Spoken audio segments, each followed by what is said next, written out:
Bom, pessoal, vai parecer que eu tô falando de política, mas não é, tá? Então segura esse inicinho, aguenta um pouquinho que o assunto é legal. Por que figuras como Bolsonaro e Trump não são coincidência no mundo de hoje? Se vocês perceberem, gostem ou não do Bolsonaro e do Trump, eles são figuras midiáticas. Eles são figuras que, muito mais do que conteúdo, alguns acham que tem, outros acham que não tem, e eu não vou entrar nesse mérito, eles são performáticos. São figuras que eles vivem de mídia, eles vivem de aparecer, eles vivem de polêmica, eles vivem de estar no feed, estar no comentário, estar na boca das pessoas, pra bem ou pra mal, não importa. São figuras midiáticas. E isso não é coincidência. E isso tende a aumentar cada vez mais. Isso porque, se tu perceber, tem uma mudança de mundo gigantesca acontecendo nesse exato momento. A gente não tá percebendo que o mundo tá numa transição absurda. Tipo quando o ser humano passou a escrever em vez de só desenhar nas paredes, ou quando a gente criou a roda, ou quando começou a manipular o fogo. Estamos numa época de transformação profunda e a gente tá vivendo nesse momento, por isso que tá todo mundo tão perdido sem saber pra onde vai. Até pouco tempo atrás, a nossa linguagem era textual. Tudo na nossa vida era baseado em texto. A gente aprendia lendo, a gente ensinava lendo. Leitura era a coisa mais importante que se tinha para absorver conhecimento. Ouvir também, claro, mas tu lia. Então, tu lia mais livros, a gente tinha leituras maiores, a gente lia mais jornal. Ler durante muitos séculos foi uma das coisas mais vitais para a gente adquirir conhecimento. Em resumo, a nossa cabeça se formatou de uma maneira textual. Antes de existir a leitura, existia a pré-história. O que separou a pré-história da história justamente foi o texto, justamente foi a escrita.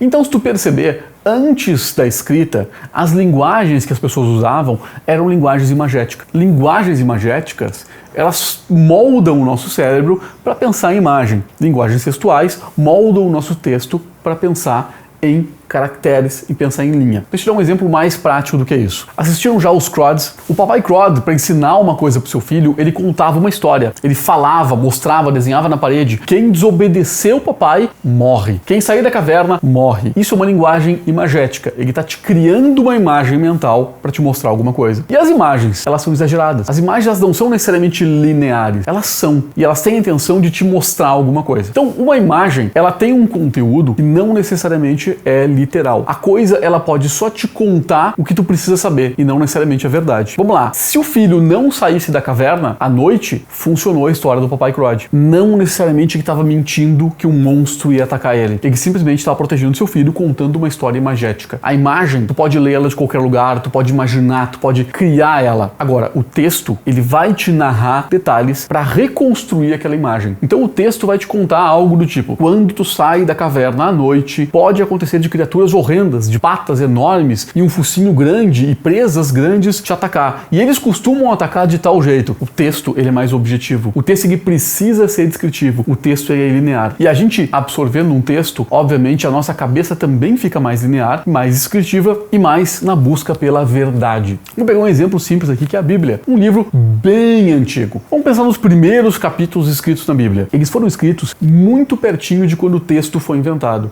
Quer dizer, quem escreveu ele ainda tinha uma linguagem muito próxima à imagem e pouco textual. A gente não era habituado com texto. Então eu não estava lá, tá? Não sei o que aconteceu ou o que deixou de acontecer. Mas se por acaso algum escriba antigo contou uma história exagerada ou até alegórica, de repente ele não estava te mentindo. Ele só queria modular o teu comportamento. Por exemplo, será mesmo que Moisés abriu o Mar Vermelho? Ou isso é um escriba antigo te narrando uma história para te passar um conteúdo e um conhecimento? Pode ser que tenha aberto, pode ser que não tenha aberto. O que eu quero dizer é que se por acaso ele não abriu, não é uma mentira. É um jeito de modular o teu comportamento. É um jeito de te ensinar uma lição. Se abriu mesmo, pô, que legal. Seria até legal ver isso, o cara abrindo o Mar Vermelho, isso é incrível. Agora, pega o Novo Testamento. Ele é mais próximo dos tempos atuais. Tu vê que os milagres de Jesus, eles não são tão grandiosos a ponto de abrir o mar. Ele cura pessoas, ele faz coisas menos gigantescas. De novo, eu não estou dizendo que aconteceu ou que não aconteceu. Estou dizendo que é uma coisa mais próxima à realidade. Durante um tempo depois, cada vez as narrações foram mais literais e mais certinhas. O que acontece é que nos tempos atuais, a escrita está morrendo. Isso é muito louco, mas a escrita está morrendo. Para e pensa uma coisa, o texto não vai deixar de existir. Mas pensa quantas vezes a gente lê um livro inteiro hoje em dia. Quantas vezes a gente lê um manual de instruções. Sério, quando tu quer aprender uma coisa nova, tu vai possivelmente no YouTube,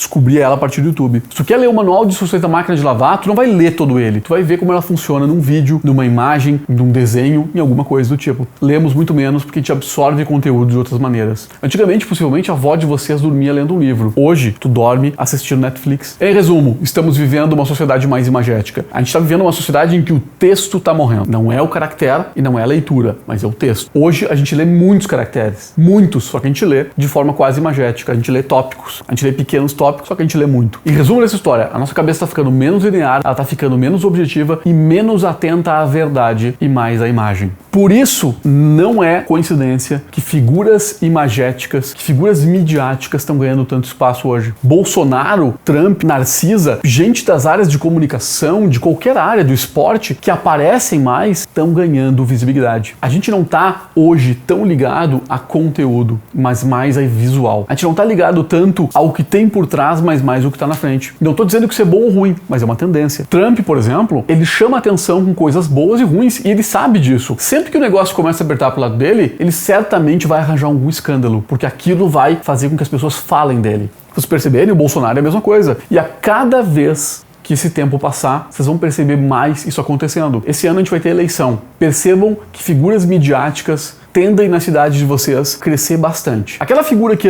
há uns anos atrás ninguém notaria, ela tende a aparecer bastante. Hoje, figuras midiáticas estão tendo destaque. É um fanfarrão, é alguém que aparece, é alguém que é notado, é alguém que de alguma forma produz imagem, produz estardalhaço. Eu não estou dizendo para ti parar de fazer conteúdo e começar a fazer isso. Eu estou dizendo que a gente precisa hoje cada vez mais pensar que estamos no mundo imagético. Qual é a tua imagem? O que tu mostra para o mundo? O que tu tá mostrando para as pessoas que estão na frente de vocês? Quem compra essa ideia do teu trabalho? Já sei, começa a ofender as pessoas na rua. Pelo amor de Deus, não é isso que eu tô dizendo. Mas pensa no mundo midiático e te adapta para ele. Estamos no mundo de mídia. Uma dica é, dá uma olhadinha no segundo capítulo da primeira temporada de Black Mirror. É um capítulo bem angustiante, mas ele basicamente fala sobre imagem e mídia e o quanto a gente está vivendo no mundo midiático. Te liga nisso, olha isso. E outra coisa, já quero te convidar aqui para uma segunda dica que é, dá uma olhadinha no nosso curso de criação de personagens. Ele tá legal pra caramba e ele fala na criação de seres ficcionais. E pensar nisso é cada vez mais importante, porque se imagens ganham importância, personagens ganham importância. Só para dar um exemplo bem simples, eu tenho certeza que tem alguns personagens que são mais importantes na tua vida do que gente que tu conhece. Por exemplo, na minha, Star Wars, Obi-Wan Kenobi, Qui-Gon Jinn e o Yoda são mais importantes que grande parte das pessoas que moram perto de mim ou que estão passando por mim na rua. Personagens são o exemplo mais legal que existe de mídia. Personagens são o exemplo mais legal que existe de imagem e conteúdo. Beleza, pessoal? Até mais!